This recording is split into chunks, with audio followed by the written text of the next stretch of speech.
Un grand merci, Murray. Et bon, avant tout, vous remercier de votre présence aujourd'hui dans les locaux du Centre catalan. Je sais que certains parmi vous, c'est la première fois que vous prenez des contacts avec notre petite association, pas tellement petite, la communauté catalane au Luxembourg. Nous sommes, entre les gens qui habitent ici, plus ceux qui habitent la grande région, presque un millier. Donc c'est une communauté, disons, respectable du point de vue numérique. Et nous sommes aussi, comme Murray l'a dit, en train de fêter notre 30e anniversaire, mais il faut dire que la fête a été gâchée. C'est-à-dire il y avait toute une série d'activités un peu, disons, fêtes qu'on voulait célébrer et qu'on a laissé tomber simplement parce qu'on a considéré que ce n'était pas le moment d'aller fêter avec un grand dîner dans un grand restaurant, etc., dans les moments qu'on était en train de passer en Catalogne. Bon, mais quand même, un jour ou l'autre, on pourra faire notre grande fête du 30e anniversaire, je l'espère bien. Et aussi, certainement, vous remercier que vous aviez un choix important ce soir, c'était ou le Black Friday ou le Red Friday. C'est bien que vous ayez choisi le Red Friday, c'est une chose qu'on vous remercie. Et certainement, certains parmi vous ont été dans une conférence tout à fait similaire que j'ai fait aussi dans un vendredi rouge il y a en fait 11 mois, presque une année, parce que c'était en décembre de 2016. Et il y a toute une série de choses qui ont été dites il y a une année qui, malheureusement, se sont révélées tout à fait exactes, et d'autres qu'on n'a pas su anticiper très probablement, et sur lesquelles il faut très probablement réfléchir, se questionner et essayer de comprendre pourquoi les choses sont allées telles qu'elles sont allées. Murray disait très bien que l'Espagne est un État qui a fait un passage de la dictature de Franco vers la démocratie, qui a été considéré dans beaucoup d'aspects comme un processus exemplaire, c'est-à-dire un processus sans aucun retrait vers les fonctionnaires et tous les pouvoirs politiques du passé. Il n'y a pas eu aucun jugement, il n'y a pas eu aucune purge, ni aucun remaniement au sein de la judicature, c'est-à-dire le système judiciaire a continué tel quel, le système policier a continué tel quel, le système politique en général avec ses différentes institutions a continué tel quel. Il n'y a jamais eu aucun procès contre aucun responsable du temps de la dictature.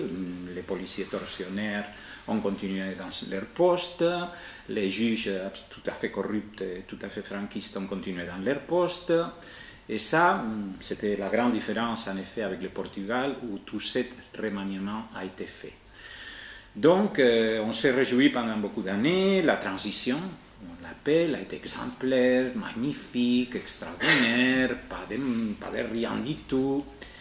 Mais c'est évident qu'un jour ou l'autre, ça allait, d'une manière ou d'une autre, nous faire passer certaines situations difficiles, parce que c'est extrêmement compliqué. Faire un passage d'un régime dictatorial, d'un régime fasciste vers une démocratie, sans faire le ménage dans toute une série d'institutions et sans faire le ménage de toute une série de choses. En effet, la Constitution espagnole est rédigée en 1978, pensez que Franco était décédé en 1975. L'influence des pouvoirs, ce qu'en Espagne on appelait los poderes fácticos, les pouvoirs factiques, à savoir l'Église, l'armée, la judicature, était une influence énorme. Certains articles de la Constitution, on raconte dans beaucoup d'ouvrages qui ont été publiés par la suite, par exemple l'article 2 qui dit justement que l'Espagne doit être indivisible. C'est un article qui arrive à la Commission constitutionnelle de la Chambre des députés à l'époque, avec quelqu'un qui arrive avec une moto en provenance de l'état-major de l'armée. Il donne l'enveloppe au président de la Commission constitutionnelle en lui disant exactement comment l'armée souhaitait que l'article 2 de la Constitution soit rédigé. Ça, c'est un petit exemple. Il peut y en avoir d'autres. Mais malheureusement, c'est comme ça qu'on a rédigé la Constitution. Bien évidemment, à ce moment-là, les pouvoirs encore de tout ce qui était le fascisme était un pouvoir fort encore. Et bien évidemment, il faut non plus se leurrer ni se tromper. Le régime franquiste a joui pendant une grande partie de son histoire d'un soutien populaire. Ce soutien populaire ne s'est pas évaporé, n'est pas disparu comme ça, mais simplement il s'est recyclé vers nouvelles formes d'organisation, nouvelles formes d'exercice du pouvoir politique, et c'est justement là où nous nous trouvons aujourd'hui. D'un côté, on fait une constitution, celle de 78, et on parle beaucoup maintenant en Espagne du régime de 78, comme quelque chose à surmonter, comme quelque chose à éliminer. C'est un régime qui est justement caractérisé pour l'existence de la monarchie. Et quand je dis que la monarchie est importante, ne pensez pas vraiment que la famille Bourbon-Ortiz est vraiment quelque chose de très important. Ce n'est pas la personnalité du roi d'Espagne qui marque toute la politique. C'est tout ce qui l'entoure et tout ce qui constitue, disons, les structures essentielles du pouvoir. Et justement, c'est là où il faut un peu comprendre quelle a été l'attitude du gouvernement, notamment du Parti populaire, et à moindre mesure peut-être du Parti socialiste, quand on a posé la discussion constitutionnelle et notamment la discussion sur la possibilité de ce qu'on appelait en Catalogne le droit à décider, à savoir la possibilité d'organiser un référendum pour résoudre la question catalane. Moi, j'ai dit il y a une année, je le redis aujourd'hui, que je suis absolument convaincu que si un référendum avait été organisé il y a 4 ou 5 années de façon tout à fait légale et de façon tout à fait organisée à partir du pouvoir sur l'indépendance de la Catalogne, probablement le résultat aurait été le même qu'au Québec ou en Écosse. C'est-à-dire, les non l'auraient emporté. Moi, j'étais presque toujours convaincu de ça. Mais alors, vous pouvez me demander, si vous savez que peut-être dans un référendum légal, vous allez le perdre, quel est l'intérêt de s'engager d'une façon tellement forte pour un référendum? Justement parce que il faut comprendre que le référendum est la chose la plus importante en soi-même, au-delà du résultat prévisible, du résultat possible. Parce que si à un moment donné, la porte était ouverte à décider par la voie référendaire sur l'indépendance de la Catalogne, tout de suite, ce qui venait tout de suite, c'était le référendum sur la monarchie ou la République. Et c'est là où vraiment les problèmes pour l'Espagne et pour le pouvoir espagnol commençaient. Parce que le référendum en Catalogne ouvrait une porte à questionner tout le système tel qu'il est organisé dans nos jours en Espagne. Et justement, à partir de là, le droit à décider, ce n'était pas seulement le droit à décider des Catalans, devenait le droit collectif de tous les Espagnols à décider sur les structures de pouvoir politique, sur le futur, l'organisation territoriale de l'État, la monarchie, le pouvoir de l'armée, toute une série de choses. Et c'est là, justement, où les problèmes se focalisent. La Constitution espagnole, comme je vous le disais, elle est rédigée d'une manière que, elle a été conçue peut-être avec une bonne intention au début pour ne pas être réformée. C'est une constitution qui a eu, dans tous les 40 années qu'elle existe, 2 petites réformettes imposées par l'Union européenne tous les 2. Une, c'était ajouter une petite ligne pour permettre les droits de vote passifs, actifs et passifs pour les ressortissants de l'Union européenne, quelque chose qui venait imposer à partir d'une directive de l'Union. Et la deuxième réformette, mais pas sans conséquence, touchait directement l'article 135 de la Constitution, à savoir qui avait la priorité pour le remboursement de la dette, qui avait finalement, c'est-à-dire c'était de s'assurer que l'Espagne allait remplir pleinement toutes les conditions de déficit et toutes les conditions liées à ce qui était la politique néolibérale de l'époque. C'est les 2 seules petites réformes qu'on a fait dans la Constitution espagnole au long de 40 années. Si vous comparez ça avec le Portugal, certainement, le Portugal a eu 12 réformes constitutionnelles. L'Italie, dans la même période, en a eu aussi 12. La Belgique en a eu 13. La France en a eu 24. L'Irlande en a eu 27. Et l'Allemagne en a eu 60. C'est-à-dire la seule constitution qui reste comme un texte sacré, impossible à toucher, ni à discuter, ni à questionner, c'est la Constitution espagnole. Et c'est là où il y a vraiment une des grandes parties du problème. Pourquoi cette constitution est tellement intéressante pour ce qu'on pourrait dire le pouvoir héritier de l'époque du franquisme? Parce que ça permet certainement de rester dans une structure qui ressemble beaucoup à ce que l'on avait avant. Du point de vue judiciaire, je vais peut-être parler de ça, à l'époque du franquisme, on avait un tribunal qui s'appelait le TOP, le tribunal d'ordre public. Ce tribunal d'ordre public, c'est en 1975 celle qui m'a condamné à moi à 6 mois et 1 jour de prison pour les délits qu'on appelait à l'époque propagande illégale. Le TOP devient par la suite Audiencia nationale, Cour d'assises nationale, avec la même structure et exactement disons, compétences qui sont dans le domaine du terrorisme, mais aussi de la rébellion, de la sédition et tous les délits qui maintenant sont en train d'être imputés aux responsables catalans. Et cette cour d'assises nationale, l'Audiencia nationale, est évidemment un tribunal d'exception, un tribunal absolument conservateur, un tribunal avec des juges, et si on voit la manière de se comporter de la juge qui a pris le cas des responsables catalans, la juge Lamela, c'est un comportement propre à un juge de l'extrême droite. L'Audiencia nationale, seulement à un moment, a eu un juge qui était, disons, complètement opposé à toutes ces pratiques et avec un style complètement différent. C'est un juge qui s'appelait Baltasar Garzón.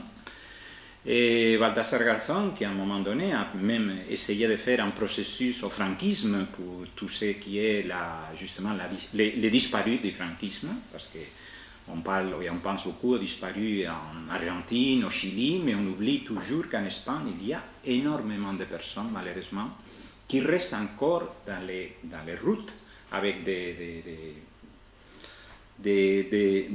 localisations qu'on ne connaît pas. Même, il y a la localisation de la tombe de García Lorca, qui est peut-être plus populaire que d'autres, mais il y en a beaucoup d'anonymes qui sont encore avec ces corps dans beaucoup d'endroits, qu'on essaye de récupérer de différentes associations, et à un moment donné, le juge Garzón donne raison à ces associations, réaction de l'Audiencia nationale, de la Cour d'assises nationale, lui faire un procès, l'expulser de la Cour et l'interdire de l'exercice du pouvoir judiciaire pendant 11 années, si je me rappelle bien.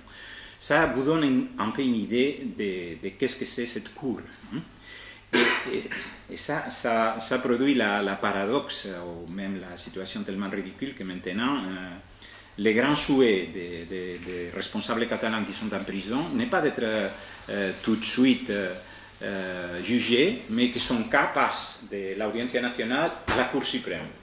Pourquoi? Parce qu'enfin, théoriquement, la Cour suprême est un cours judiciaire un peu plus normal entre guillemets, parce que là aussi, c'est des fois.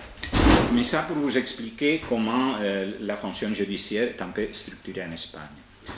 Par la suite, la Constitution espagnole elle est faite, comme je vous disais, d'une manière qui octroie un pouvoir absolument faramineux, absolument inédit et absolument gigantesque à la Cour constitutionnelle. Comme je l'ai dit beaucoup de fois, l'Espagne n'est pas un pays bicaméral, avec un congrès et un sénat, mais c'est un pays tricaméral. On a 3 chambres, la chambre des députés, le sénat et la Cour constitutionnelle. Pourquoi? Parce que la Cour constitutionnelle, elle a la faculté d'abolir, annuler toute loi qui puisse être faite à partir des parlements autonomes, mais aussi des mêmes congrès des députés, et sur des bases tout à fait rocambolesques, très imaginaires.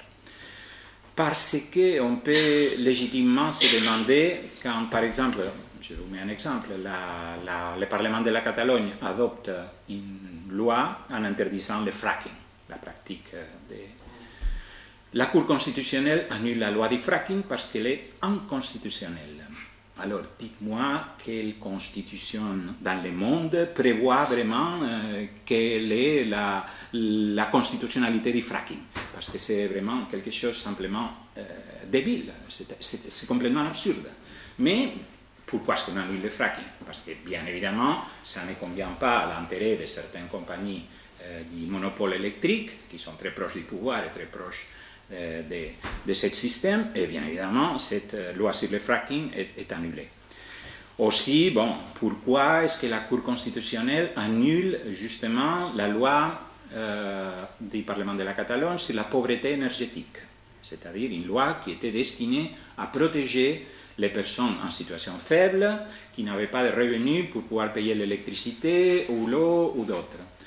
La Cour constitutionnelle décide aussi que la loi de pauvreté énergétique est anticonstitutionnelle. De nouveau, on peut se demander, mais vraiment, qui a fait la Constitution? Des électriciens ou exactement qui a fait la Constitution? Pourquoi on peut dire qu'une loi de pauvreté énergétique est inconstitutionnelle? On peut le dire du moment, je le répète, parce que c'est le même cas qu'avec le fracking, quand vous avez une puissance ou une énorme capacité d'influence d'un monopole d'entreprise, le monopole électrique, qui est en Espagne très puissante et très bien organisée, qui est capable facilement d'obtenir l'annulation de toute une série de lois qui ne les conviennent pas. Et au niveau, ça c'était pas, disons, une loi du Parlement de la Catalogne, mais le Parlement espagnol législe aussi sur les énergies solaires, donne toute une série d'incentives aux gens pour installer de la production, de la autoproduction d'énergie alternative, notamment l'énergie solaire. Cette loi, dans ce cas c'est une loi du Parlement espagnol, est aussi annulée. De nouveau, dites-moi quel est l'intérêt ou quel est vraiment ce que la Constitution peut dire dans un pays sur l'énergie solaire, l'éolique, la nucléaire, etc. Cette répétition constante, je vous ai mis 3 exemples très précis, d'annulation systématique des lois qui touchaient les intérêts des grands monopoles. Dans ce cas, je parlais seulement du monopole énergétique ou du monopole des compagnies électriques, vous donne un aperçu de qu'est-ce que c'est le fonctionnement du système constitutionnel en Espagne. Ce n'est pas un système, un fonctionnement d'un système neutre. Ce n'est pas du tout un système constitutionnel fait simplement pour ce qui doit faire une Cour constitutionnelle, simplement s'assurer qu'on ne fait rien d'illégal. Parce que finalement, c'est ça la fonction d'une Cour constitutionnelle, qui n'est pas non plus absolument nécessaire, une Cour constitutionnelle. Il y a beaucoup de pays qui fonctionnent sans une Cour constitutionnelle. Les États-Unis n'ont pas de Cour constitutionnelle. S'il y a un cas grave à voir d'un conflit juridique, ça se voit dans la Cour suprême. Dans le cas du Royaume-Uni, il n'y a pas de Cour constitutionnelle. Ça se voit dans la Chambre de l'Or, dans un type de commission spéciale, etc. etc. Donc, bon, je ne dirais pas que la Cour constitutionnelle doit être supprimée dans tous les cas, peut-être oui, peut-être pas. Bon, je ne vais pas rentrer dans les débats parce qu'alors il faudrait parler de la révision constitutionnelle au Luxembourg, et alors sans doute ça serait un sujet extrêmement compliqué. Mais ce que je vais vous dire, c'est un peu que vous ayez une compréhension de comment la chose fonctionne en Espagne. C'est-à-dire, il y a les parlements régionaux, les parlements de la Catalogne ou autres qui peuvent adopter des lois, il y a les congrès des députés, il y a le Sénat et il y a la Cour constitutionnelle. Tout ça, on le voit clairement en 2010, quand le Parlement de la Catalogne adopte une réforme très ambitieuse, mais disons en partie satisfaisante du point de vue d'une partie de la population, sur le statut d'autonomie de la Catalogne. Cet statut d'autonomie est adopté en 2010, il passe au Congrès des députés, il est approuvé avec une majorité, à l'époque c'était les socialistes qui avaient la majorité dans le Congrès, il est approuvé, il passe dans le Sénat, il est approuvé, il passe à la signature du roi, elle est signée par le roi de l'époque, Juan Carlos, elle passe par la suite en référendum en Catalogne, le référendum par majorité donc adopte cette réforme de statut d'autonomie, et bien évidemment arrive qui? La Cour constitutionnelle, et annule tout. Annule pas toute la réforme, mais annule les articles les plus sensibles ou les plus essentiels de cet statut d'autonomie de l'année 2010. Ça se passe à ce moment-là d'une manière qui constitue, si on peut le dire comme ça, le début de tout ce qui va venir par la suite. C'est-à-dire le fait que la volonté populaire exprimée dans un référendum soit bafouée, soit ignorée, soit méprisée d'une telle manière, c'est ça qui, à partir de 2010, commence à causer, à provoquer une radicalisation dans la société catalane qui voit que vraiment cette manière de fonctionner de l'État espagnol n'est pas une manière de fonctionner normale, disons-le comme ça. Par la suite, bien évidemment, les faits se succèdent, mais en fait, Il n'y a pas clairement une majorité indépendantiste en faveur de l'indépendance dans le Parlement de la Catalogne que jusqu'en 2015. C'est-à-dire la période qui va de 2010 à 2015, c'est encore une période de forte mobilisation. C'est le moment qui commence à se créer toute une série d'associations de la société civile, la ANC, l'Assemblée nationale catalane, Òmnium, qui était déjà une association culturelle, devient aussi une agent de mobilisation très puissante. Et entre cette période, entre 2010 et 2015, commence vraiment à se dessiner tout ce qui est un mouvement populaire. Et c'est ce mouvement populaire qui fait que les partis politiques qui n'étaient pas nécessairement très convaincus du bien fondé de l'idée de l'indépendance commencent à changer complètement leur avis et à se tourner vers un engagement indépendantiste.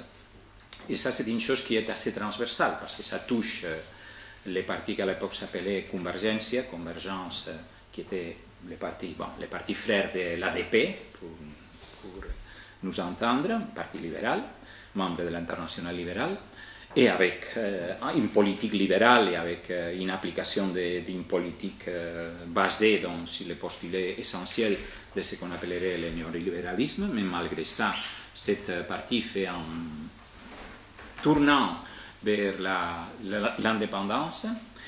C'est la même chose qui arrive avec Esquerra Republicana, qui est un parti de base sociodémocrate, mais qui était au moins au niveau théorique indépendantiste, mais qui dans la pratique n'avait pas vraiment jamais présenté un programme en allant vers l'indépendance, et moins surprenant, disons-le comme ça, c'est que la gauche radicale, qui se regroupe à ce moment-là sur l'acronyme de la CUP, Candidature d'unité populaire, devient aussi un agent important dans cette mobilisation. Tout ça se passe dans une période relativement brève de temps, c'est-à-dire si vous regardez les enquêtes sur la sensibilité ou sur les opinions des Catalans sur la question politique en 2010-2012, vous voyez à cette époque-là que les partisans de l'indépendance dans les enquêtes rarement dépassaient les 20-21%, même moins parfois. Tout d'un coup, on se retrouve avec des enquêtes qui donnent 40, 45, 48, 49, 50 parfois, c'est-à-dire toujours autour des valeurs déjà 3 ou 4 fois supérieures à celles qu'on avait connues dans la période précédente. Ça n'arrive pas pour une raison simplement idéologique ou pour une raison purement sentimentale. C'est beaucoup plus compliqué que ça. Et c'est aussi compliqué parce que pour cette droite libérale catalane, ce n'est pas seulement les problèmes des questions culturelles ou des questions linguistiques qui sont importantes, c'est aussi que toute une série de lois qu'ils essayent de lancer sont aussi systématiquement annulées par la Cour constitutionnelle. Certaines lois, c'était la réforme du code de la consommation, une cause révolutionnaire, allez savoir quoi, mais qui est annulée par la Cour constitutionnelle, la nouvelle loi de commerce qui un peu limitait l'ouverture de grandes surfaces, aussi cause révolutionnaire de premier ordre, tout ce type de choses, tout ce type de décisions sont aussi systématiquement annulées par la Cour constitutionnelle. Les monopoles énergétiques ont la capacité d'influencer vraiment les décisions de la Cour constitutionnelle et du système, mais les monopoles de la vente dans les grandes surfaces aussi sont capables parfaitement de limiter donc, les types de lois qu'on peut adopter concernant et les limitant dans ces activités, et bien évidemment la banque, parce que ce n'est pas aucun problème au moment que le Parlement de la Catalogne adopte un impôt sur les dépôts bancaires. L'impôt sur les dépôts bancaires est annulé tout de suite. Bon, le gouvernement essaye en manœuvre de faire un impôt similaire au niveau d'État, mais il crée cet impôt au niveau d'État avec un taux 0%. Simplement pour empêcher que alors n'importe quel Parlement régional puisse législer sur la même matière. C'est aussi un des trucs qui sont déclarés parfaitement constitutionnels d'ailleurs. C'est-à-dire, vous faites un truc comme ça, ça va. Et bien évidemment, l'autre grand, je dirais, scandale, entre guillemets, qui touche beaucoup de personnes dans l'opinion publique catalane, c'est le moment que la Cour constitutionnelle annule aussi la loi contre les expulsions des locataires. Ça, c'est un problème énorme en Espagne.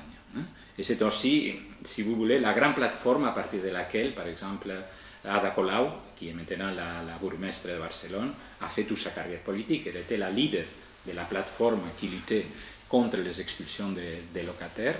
Et justement, c'était une cause tellement populaire qu'au moment qu'elle est devenue la tête de liste d'une initiative qu'on appelait Barcelone en commun, Barcelone en commun, et elle a gagné les élections pour la mairie de Barcelone. Et bien évidemment, la Cour constitutionnelle l'a aidé beaucoup en annulant la loi contre les expulsions des locataires. Donc, c'est des choses constantes comme ça. Le Parlement de la Catalogne fait une loi sur l'égalité homme-femme, la loi est annulée. Le Parlement de la Catalogne fait une loi sur l'audiovisuel qui voulait donc imposer certains quotas dans la même ligne de la loi sur l'audiovisuel français, la loi est annulée. Et je peux en faire la liste qui arrive, si je me rappelle bien, jusqu'à 35 lois. Mais je ne vais pas vous faire la liste de 35. Simplement, j'essaie de que vous compreniez bien que le système constitutionnel tel qu'il est organisé consacre un pouvoir incroyable pour tous les monopoles économiques et ne permet pas vraiment d'avoir une discussion politique normale. Ça touche le Parlement de la Catalogne et ça touche aussi la Chambre des députés. Parce qu'au moment où il y a eu des majorités du Parti socialiste, certaines choses ont pu être faites, mais ça dépendait toujours, par exemple, de la loi d'égalité pour les mariages pour tous. Ça a été bien évidemment porté à la Cour constitutionnelle. À la dernière minute, on a pu des petites majorités qui a permis que cette loi passe. Mais c'était parce qu'à ce moment-là, les équilibres de la Cour constitutionnelle étaient un peu plus favorables aux positions du Parti socialiste. Pourquoi? Parce que la Cour constitutionnelle n'est pas composée par juges. Contre ce qu'on peut penser, elle est composée par des personnes représentatives du secteur du droit, qui sont normalement des maîtres en chaire des universités, qui sont des professeurs, qui peuvent être des personnes très accréditées dans le domaine du droit, mais qui sont choisis directement par les partis politiques. La Cour constitutionnelle a 13 personnes, alors simplement on se les partage. C'est-à-dire 6 pour les partis populaires, 5 pour les partis socialistes, 1 pour Izquierda Unida, qui à un moment donné, elle a eu un membre dans la Cour constitutionnelle, et normalement aussi toujours un représentant soit des partis nationalistes catalans ou des partis nationalistes basques. Mais le partage est fait par parti politique, ce n'est pas pour les mérites administratifs ou constitutionnels des membres de la Cour, c'est simplement parce que 6, 5, 1, 2, etc. Maintenant, il doit y avoir l'année prochaine une rénovation de la Cour constitutionnelle, et bien évidemment, la Cour constitutionnelle va se démocratiser parce qu'on aura des juges proches des Ciudadanos, qui est maintenant un des partis de l'opposition. Il n'y aura pas de juges de Podemos, parce que les autres vont faire tout le possible parce qu'il n'y a pas aucun membre de la Cour constitutionnelle qui soit de Podemos, donc on aura une Cour constitutionnelle des 3 grands partis du bloc appelé constitutionnel. Et c'est ça la Cour constitutionnelle, j'insiste en que vous compreniez bien ça, parce que ça c'est l'origine du problème. Pourquoi est-ce qu'on dit à un moment donné, la Catalogne décide, ou le Parlement catalan, soyons précis, décide de désobéir? C'est terrible mot qui est, paisible d'une punition sévère si vous désobéissez quelqu'un, votre professeur dans votre école, votre chef dans votre entreprise, etc. Si vous faites un acte de désobéissance, normalement vous serez puni. Si à un moment donné, un Parlement, dans ce cas le Parlement de la Catalogne, décide de prendre la voie de la désobéissance, ce n'est pas pour un caprice politique, mais c'est parce qu'à un moment donné, la majorité du Parlement a cru que la voie de l'accord avec l'État était impossible, que la voie de la discussion et de la négociation était impossible, parce que l'autre parti refusait catégoriquement de discuter. Depuis 2012, quand, il y a une première majorité de convergence à cette époque-là, et Artur Mas devient président, il essaye tout de suite une négociation avec l'État sur ce qu'on appelait le pacte fiscal pour corriger un peu le système de financement de la Catalogne. Il échoue, etc., etc. Et ça nous amène à notre des critiques qui peut être fait et qui est fait beaucoup de fois, surtout dans la presse belge, parce qu'elle est très influencé pour tout ce qui est la situation en Flandre, c'est de dire que, bon, finalement, que la Catalogne veut, c'est satisfaire son égoïsme économique et, bon, simplement, elle ne veut pas payer pour la région les plus pauvres. C'est pas du tout ça. C'est-à-dire, ce qu'on conteste, c'est le système de financement des régions en Espagne tel qu'il est organisé. Je vais essayer de vous l'expliquer et j'espère que vous ne le comprendrez pas. À savoir, c'est-à-dire, moi, par exemple, je vais voir mon banquier. Hein, mon banquier me demande « Ah, bonjour, vous voulez un crédit, non? Et quel est votre salaire ?» Moi, je lui dis « Bon, je gagne 100. Hein, mais je dois faire quelques précisions. Hein. Je gagne 100, mais en fait, je reçois seulement 15 parce que les autres 85, c'est mon patron qui les garde. Et alors, en fonction de mon rendement, il va me donner les 85, mais pas 85 vraiment, parce qu'il va calculer ce que j'ai travaillé et gagné il y a 2 années, et alors il va me faire des disons,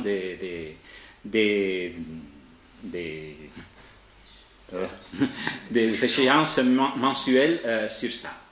Ah bon, votre banquier est déjà absolument étonné, c'est-à-dire vous gagnez 100, mais en fait vous avez 15, les autres 85 les a je ne sais pas qui, et votre patron qui les retient, et alors si vous voulez dépenser ça, comment vous devez faire? Non, je dois attendre que ça arrive, mais parfois il se peut que alors mon patron ne paye pas. Ah bon, et en plus vous devez compter aussi que mon patron déduit de mon 85, il en déduit 7 ou 8, parce qu'il faut aller donner une partie de ça à des autres collègues qui ont des salaires plus faibles. Bon, votre banquier vous dit, et vous me demandez un crédit avec ce système absolument incroyable? Vous dites, oui, je voudrais un crédit. Qu'est-ce qu'il va vous dire, votre banquier? Il va vous dire, mais écoutez, monsieur, franchement, hein, retournez à la maison, à parler avec votre patron, à arranger votre problème, parce que ça, c'est impossible. Et finalement, le système, c'est comme ça. Et c'est ça qu'on conteste. Pas le fait qu'on donne aux régions les plus pauvres 7 ou 8.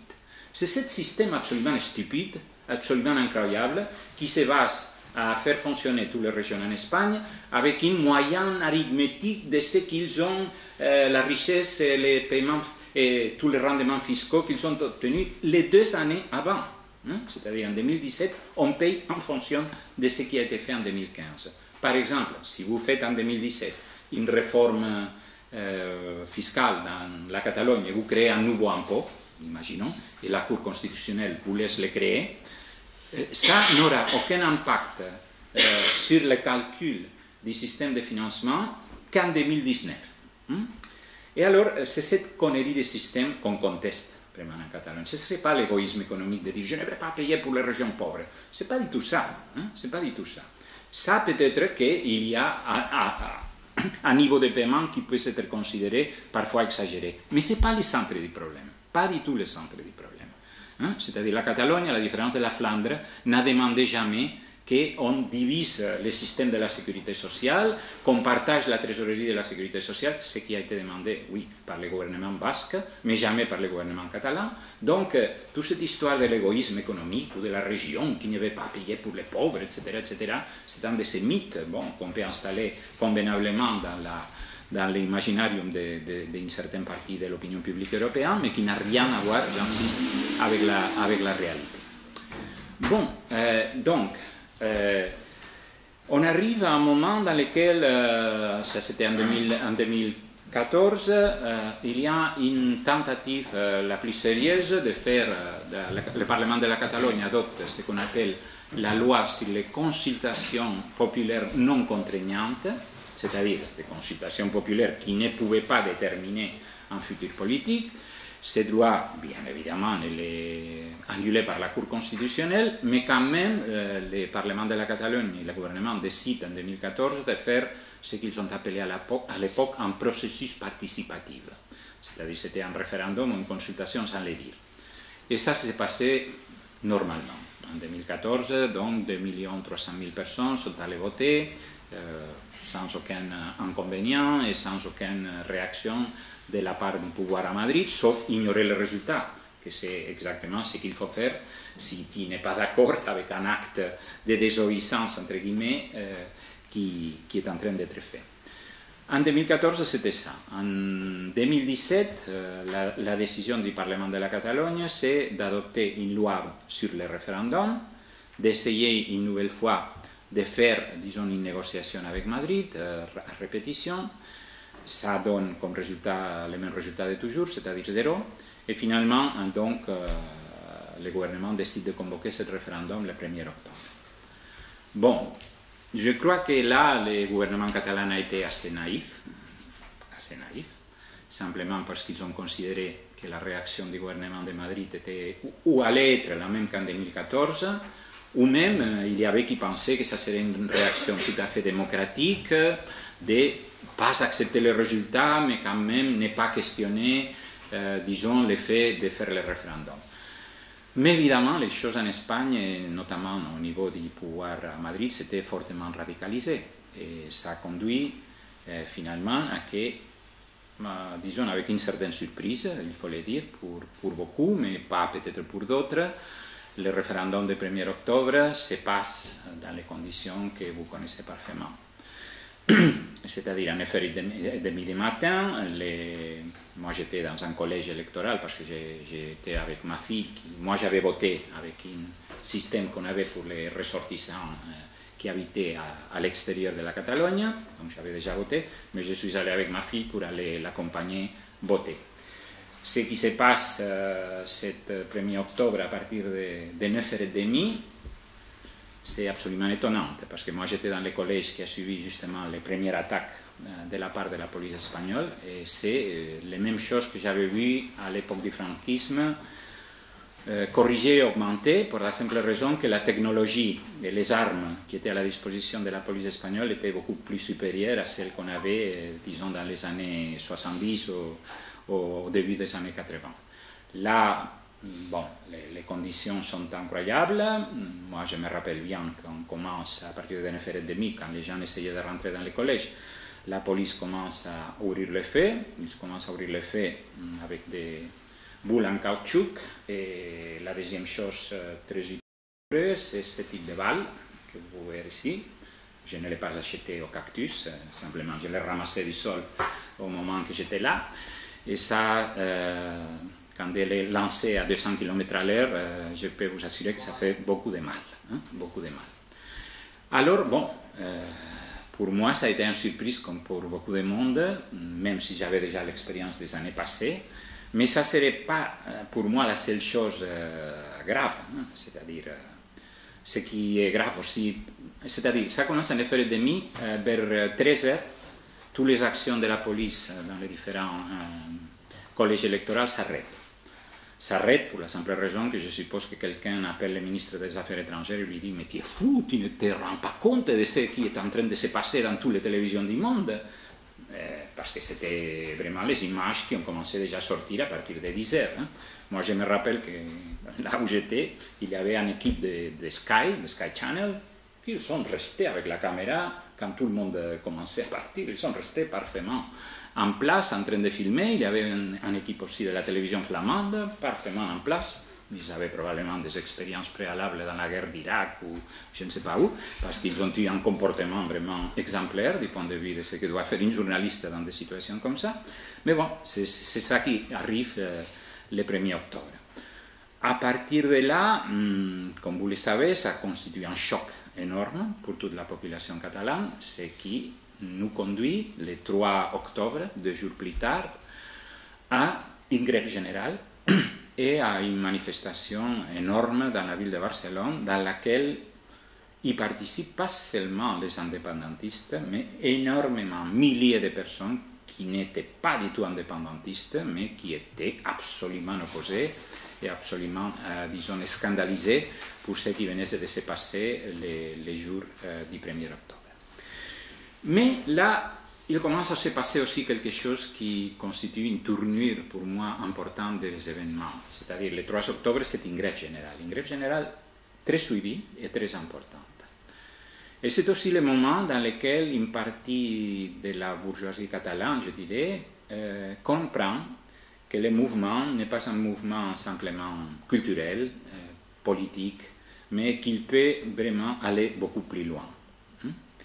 Et c'est justement à partir de la grève générale du 3 octobre qui commence tout un mouvement de délocalisation d'entreprises, pas de délocalisation de l'entreprise en elle-même, mais du siège social et du siège fiscal notamment, parce que la réaction qui a toute une partie de cette droite libérale et de cette bourgeoisie catalane qui avait été, je ne dirais pas tolérante, mais quand même qui regardait le mouvement avec un peu de distance, etc., commence à se rendre compte que ça c'est un mouvement populaire puissant, qu'il y a des centaines de milliers de personnes dans la rue, ces personnes commencent à s'organiser, et que ces personnes commencent à constituer pas seulement une menace pour ce qui serait l'unité de l'Espagne, mais vraiment une menace qui peut aller au-delà, c'est-à-dire une menace justement à toute cette situation de dictature, de monopole énergétique, bancaire et tous les autres que je vous ai essayé de détailler avant,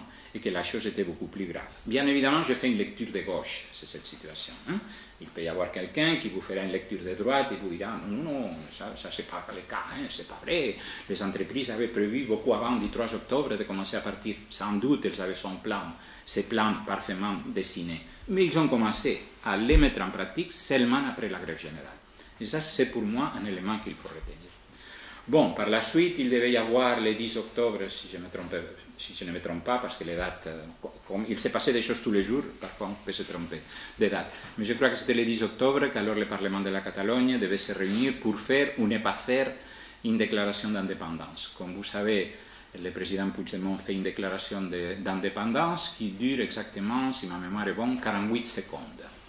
C'est-à-dire, il passe de la déclaration d'indépendance à dire « mais on suspend la déclaration d'indépendance ». Bon, d'accord, là, cela constitue, disons, un certain moment de grande confusion qui, en principe, pouvait se comprendre parce que, bien évidemment, mettre en route une déclaration d'indépendance, ce n'est pas simplement faire une affirmation théorique, c'est le mettre en pratique.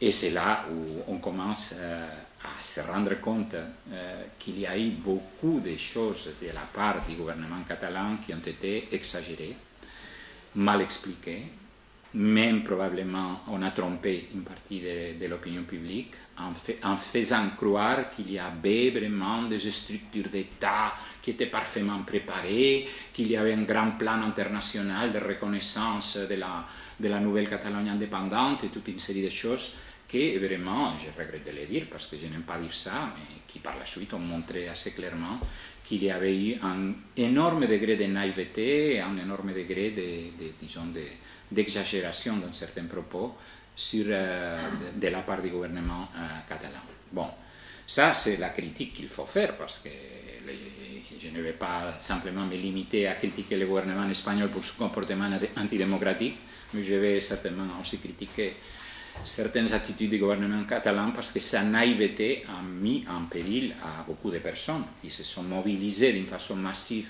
de bonne foi, en risque et péril de leur intégrité physique. Il y a des choses qu'on pouvait et on ne devait pas faire de cette manière. C'est vrai que le seul parti, ou les seuls deux partis qui avaient clairement dit ici il y a quelque chose qui cloche. On a l'impression que les choses ne sont pas tellement bien préparées comme vous le dites. C'était d'un côté la CUP qui disait clairement on ne voit pas ça très clair.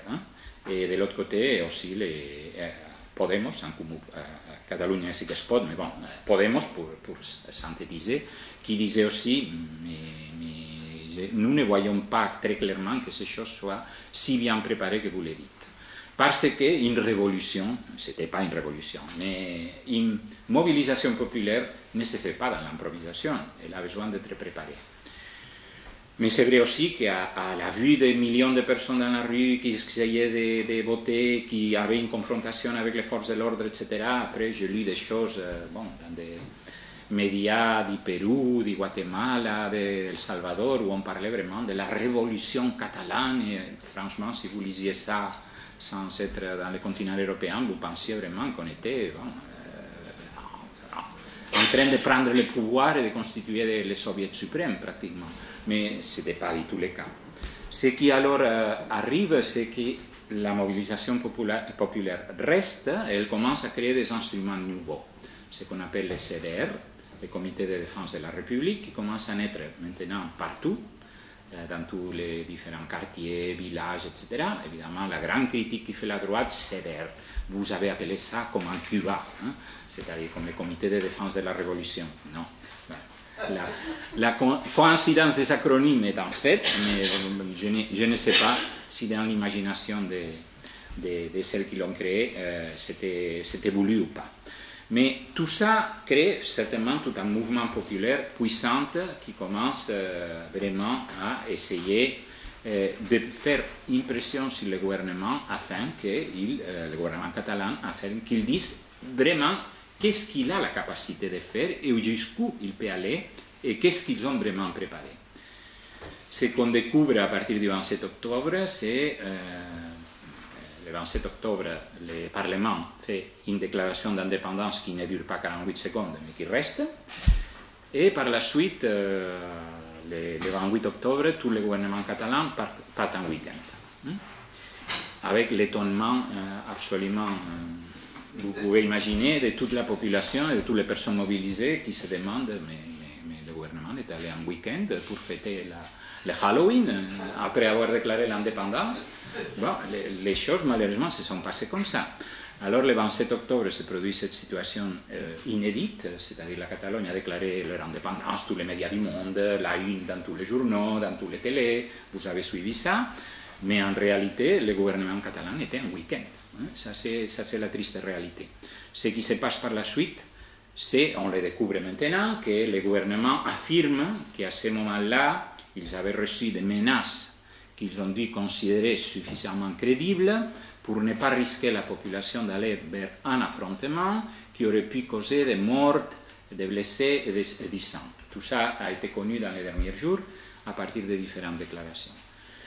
Bon, on peut peut-être supposer que ça c'est vrai, et qu'en effet l'attitude prudente et conservatrice du gouvernement catalan après la déclaration d'indépendance du 27 octobre était due simplement au fait qu'elle avait peur que la population puisse subir une répression sévère, une répression avec des morts. Ou on peut faire une combinaison de deux choses que je vous disais, ça qui peut être vrai en partie, et de l'autre côté, cette manque importante de préparation. Parce que si vous déclarez l'indépendance et vous voulez la reconnaissance de la communauté internationale, il y a certaines conditions à remplir. La première, c'est bien évidemment le contrôle du territoire. Et le contrôle du territoire, qui l'avait? Les CDR. Les CDR étaient capables de mobiliser, de couper les routes, de couper les entreprises, mais ce n'est pas vraiment le contrôle du territoire que Mme Merkel peut accepter. Ce n'est pas ça, ce type de contrôle du territoire. Alors, c'était un contrôle du territoire à partir des mouvements populaires, mais pas vraiment le contrôle du territoire à partir des institutions. Ça n'existait pas à ce moment-là. Bien évidemment, il y avait aussi, si vous voulez obtenir une reconnaissance internationale, la deuxième chose que vous devez avoir, c'est au moins un certain contrôle sur vos forces armées ou forces... nous, on n'a pas de forces armées, on a seulement des forces de police, et le contrôle des forces de la police catalane était quand même, disons, pas clair. Et dans ces conditions-là, bon, je suppose que le fait que le gouvernement c'était un week-end n'a pas aidé beaucoup. Mais évidemment, à partir du 27-28 octobre, cette reconnaissance internationale que le gouvernement catalan attendait ne se produit pas. Il y a beaucoup de déclarations par-ci et par-là, des membres du Parlement. Même Xavier Bettel se permet de dire bon, il faut voir les choses et résoudre pas dans la violence, mais dans le dialogue démocratique, etc. Et bon, des déclarations de ce type, on en a dans beaucoup de pays, à partir de beaucoup de responsables politiques, mais les choses, j'insiste, il n'y a pas vraiment un contrôle du territoire, sauf un contrôle du territoire de la part des mouvements populaires, ce qui est idéal, disons, du point de vue de tout un processus qui peut nous amener vers un changement de système politique et de système économique, mais qui n'est pas certainement ce que M. Juncker souhaite. C'est-à-dire, ce n'est pas que M. Juncker va reconnaître l'indépendance de la Catalogne parce qu'il lui dit non, mais écoutez, le comité de défense de la République contrôle les routes, contrôle les entreprises et contrôle les voies de communication. Je ne sais pas si M. Juncker est très partisan de ça. Donc, alors, il faut comprendre qu'à ce moment-là, il se produit une situation dans laquelle les éléments nécessaires pour faire une déclaration d'indépendance ne sont pas dans la pratique. Ce qui provoque par la suite une réaction. L'État se rend bien compte de ça, c'est-à-dire qu'il y a une possibilité réelle de faire ce qu'on pourrait dire une contre-attaque, et ils le font. Cette contre-attaque est basée sur l'application de ce qu'on appelle l'article 155 de la Constitution, qui est un article qui en fait est hérité pas de la Constitution allemande actuelle, mais de la Constitution allemande de 1936, c'est-à-dire du temps de l'accession au pouvoir de Hitler. C'était un article de la Constitution qui permettait donc la suspension de l'autonomie et toutes les conséquences qui sont venues par la suite. Quelles conséquences sont venues par la suite? Essentiellement, vous les connaissez. D'un côté, une partie du gouvernement catalan, la moitié est en prison. Il y a 6 conseillers qui sont à la prison d'Estremeras, à Madrid, prison pour hommes. Il y a 2 conseillers qui sont à la... 4, pardon. Et 2 qui sont à la prison d'Alcalá Meco, qui est prison pour femmes, aussi située à Madrid, 6. Et les autres doivent partir à l'exil en Belgique. Ils décident de choisir la Belgique. Bon, ça pourrait faire tout un débat de pourquoi, mais bon, vous pouvez imaginer, parce qu'ils espèrent avoir, disons, une certaine solidarité du côté flamand, ce qui d'ailleurs se produit. Donc, et on se retrouve dans une situation avec laquelle le Parlement de la Catalogne est dissous, c'est-à-dire il a maintenant simplement été stoppé, il n'existe plus. Le gouvernement est moitié en prison, moitié en exil. Les 2 responsables principaux des 2 associations qui étaient à la tête des mobilisations pendant des années, à savoir l'Assemblée nationale catalane et Òmnium, sont aussi en prison. Et on commence à tout un processus, qu'on peut dire, d'épuration classique.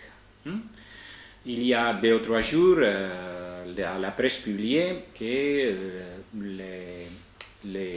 la Cour suprême, la Cour des assises nationales, l'Audiencia nationale, avait demandé tous les noms de tous les policiers catalans qui n'avaient été pas suffisamment actifs le 1er octobre pour empêcher le référendum.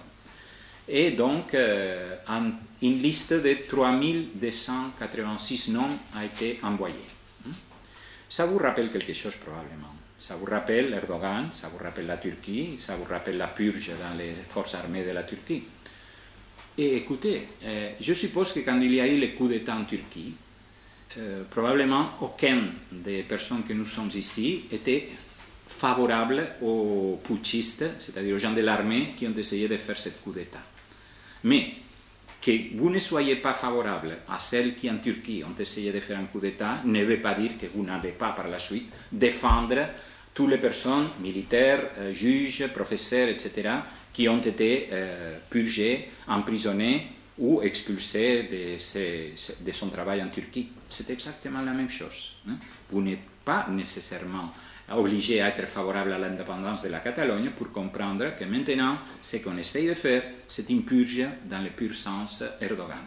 3286 policiers peuvent être menacés d'expulsion de la police. On commence déjà à faire des listes des professeurs, c'est-à-dire le système scolaire est aussi menacé. On commence à dire qui sont les professeurs indépendantistes qui sont en train d'adoctriner, je ne sais pas si on dit comme ça en français, les élèves catalans pour les faire tous indépendantistes. On commence à faire des listes aussi, comme je vous dis, des professeurs.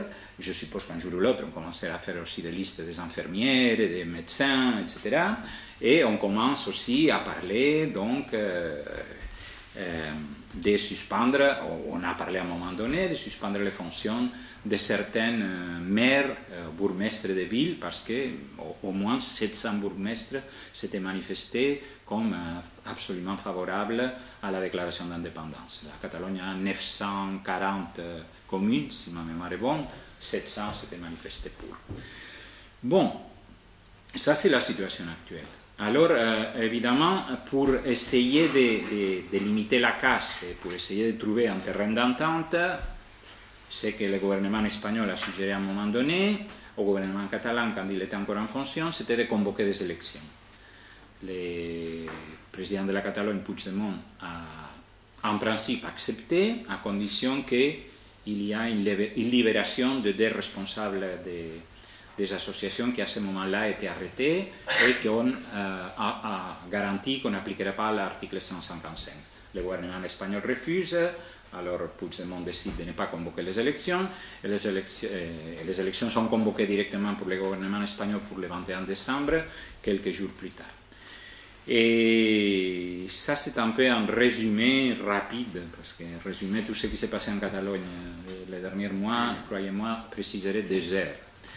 Mais maintenant, quelques réflexions qu'on peut se faire, tout à fait. Moi,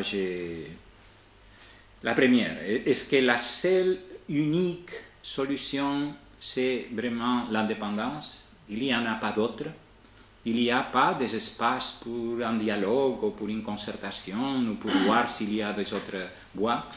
Bon, dans la tradition de la gauche, c'est tout à fait légitime, on donnera toujours soutien et support au droit d'autodétermination du peuple et on doit, comme je l'ai dit, défendre ça.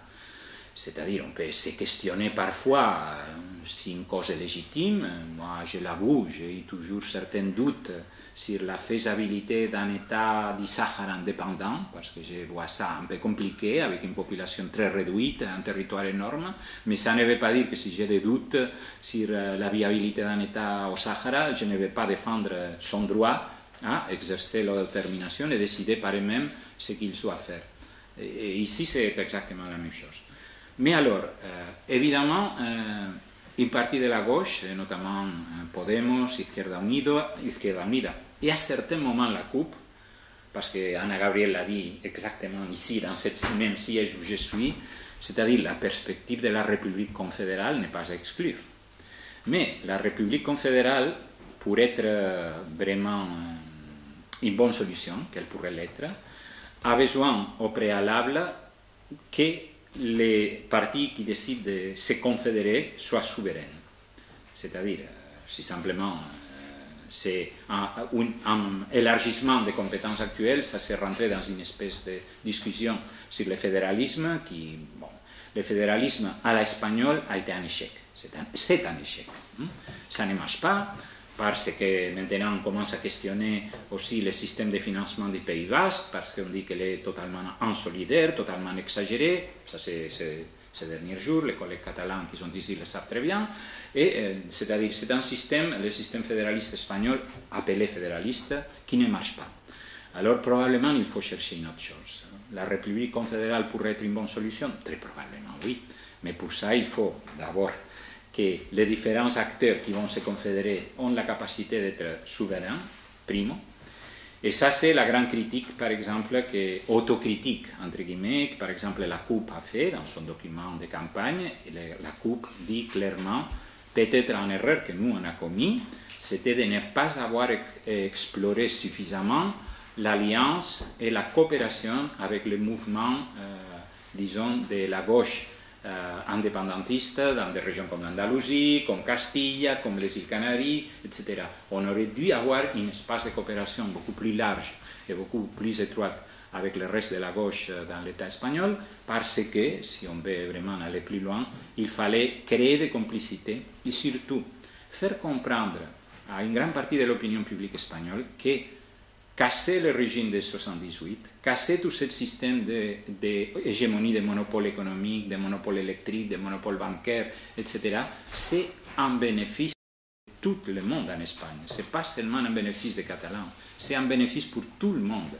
Et c'est ça que peut-être on a eu beaucoup de fois, c'est mon opinion aussi, une difficulté énorme à communiquer. C'est normal, si vous voulez, que le PDCAT, la Convergence, la droite libérale ne passe pas ce message, parce que ce n'est pas vraiment dans sa tête. Mais c'est moins normal que la CUP n'a pas bien passé ce message, qu'Esquerra Republicana n'a pas bien passé ce message. Je pense qu'il y a énormément d'espace. Il y a aussi une semaine ou une dizaine de jours, il y a eu une mobilisation à Valence énorme, justement contre les systèmes de financement qui est en train de créer des problèmes terribles à cette région, à Valence, parce qu'en plus de tout ce que je vous ai raconté, en plus, dans les statistiques, on fait passer la région de Valence pour plus riche de ce que réellement elle est.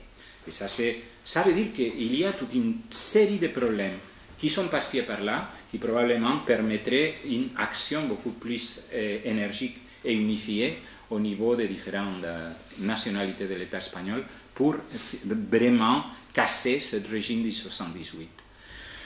Et bon, parce que sinon je peux continuer jusqu'à la limite, mais je suppose que vous pouvez aussi poser des questions. Je vais brièvement me référer à deux ou trois petites choses. Bon, d'un côté, bon, je vous ai dit avant, il y a toute une série de micro-répressions qui commencent avec les professeurs, avec les policiers, avec les bourgmestres. Aussi, on a ordonné à tous les bâtiments officiels doivent retirer la photo du président Puigdemont. Nous, on ne l'a pas encore fait parce qu'on n'a pas reçu la photo de Soraya Sáez de Santa Maria. Dès qu'on la recevra, on remplacera tout de suite. Mais disons que nous, on est en train de faire une petite illégalité en exhibant cette photo-là, mais bon, j'espère que ça ne va pas avoir de conséquences. Mais ce qui, vraiment, je voudrais en finir avec un élément qui me semble important, c'est-à-dire deux. D'un côté, le rôle de l'Union européenne. Ça, c'était aussi un autre de ces espoirs folles des côtés du monde indépendantiste qui était absolument convaincu que l'Union européenne allait tout de suite se solidariser avec la Catalogne, dire, etc., etc. Bon, ce qui s'est révélé comme une illusion complète, parce que beaucoup de fois, ça semble ne pas connaître qu'est-ce que c'est l'Union européenne.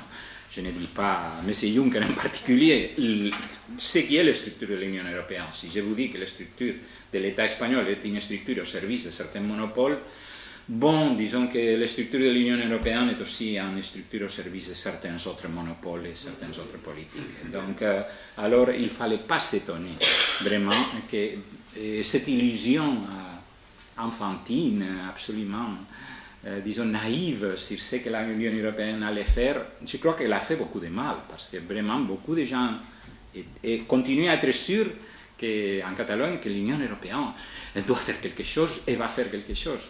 Moi, à risque de décevoir beaucoup de mes amis là-bas, je leur dis toujours, mais non, ils ne vont rien faire. Ne vous attendez à rien, sauf évidemment s'il y a une catastrophe militaire ou une tuerie impossible à justifier, à ce moment-là, c'est possible qu'il y ait des réactions. Mais dans les conditions actuelles, je ne vois pas, personnellement, aucun espoir dans l'Union européenne.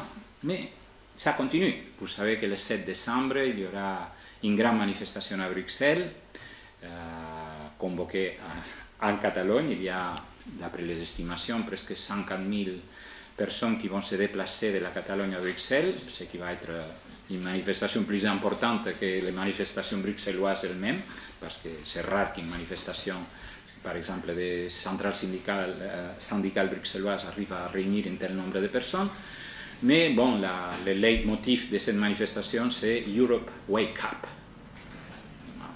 Voilà. Ça, c'est une des raisons pour lesquelles je ne suis pas très enthousiaste de cette manifestation, mais je comprends parfaitement qu'il faut y aller, qu'il faut se mobiliser, mais bon, j'explique ce que je pense. Hein. C'est-à-dire cette confiance dans l'Union européenne, je regrette de ne pas la partager parce qu'elle me semble, j'insiste une fois de plus, enfantine. Et finalement, pour en finir, maintenant oui, je vais certainement citer tous les rôles qui ont été joués pour les communautés catalanes à l'extérieur. Nous sommes résidents à l'extérieur, nous sommes à peu près 300 000 Catalans, comme je vous ai dit, presque 1000 ici au Luxembourg, et les mobilisations ont été, je crois, dans beaucoup de cas, très exemplaires. On a eu des manifestations partout, Paris, Berlin, Londres, New York, Luxembourg, bien sûr, Bruxelles, Hambourg. La liste des villes, c'est très longue et c'est quelque chose de laquelle on peut se sentir légitimement tout à fait fier, parce qu'on a fait tout ce qu'on pouvait faire. Et au niveau luxembourgeois, certainement, ça a eu ces petits effets.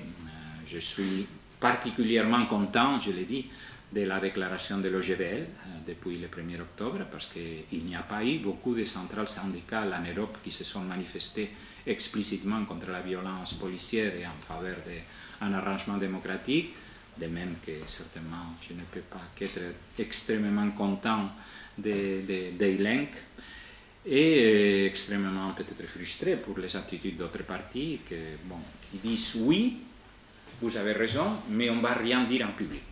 Ça, c'est ce que Desgraines nous dit, ça, c'est que les socialistes disent, ça, c'est même que l'ADP dit, et que finalement, les seules personnes au Luxembourg qui se sont manifestées clairement en public, c'est Viviane Reding, il faut le dire, elle a fait des déclarations, il faut la remercier, parce qu'elle a été vraiment bien, et pas beaucoup plus. L'autre jour, Xavier Vettel, qui était dans un événement avec des élèves de secondaire, des cycles secondaires, je ne sais pas où c'était.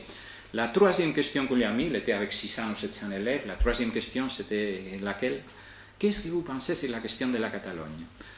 Et la réponse de Vettel a été, c'est la seule affaire sur laquelle je ne vais rien vous dire. C'est la seule question à laquelle je ne vais pas vous répondre. Interprétez ce que vous voulez. Mais quand même, c'est curieux qu'il a eu cette réponse en face d'élèves de 16-17 années qui, troisième question, la Catalogne. Bon, écoutez, je ne sais pas, j'ai parlé presque trop, et probablement je m'arrête là, et la parole est à vous s'il y a des questions, des commentaires.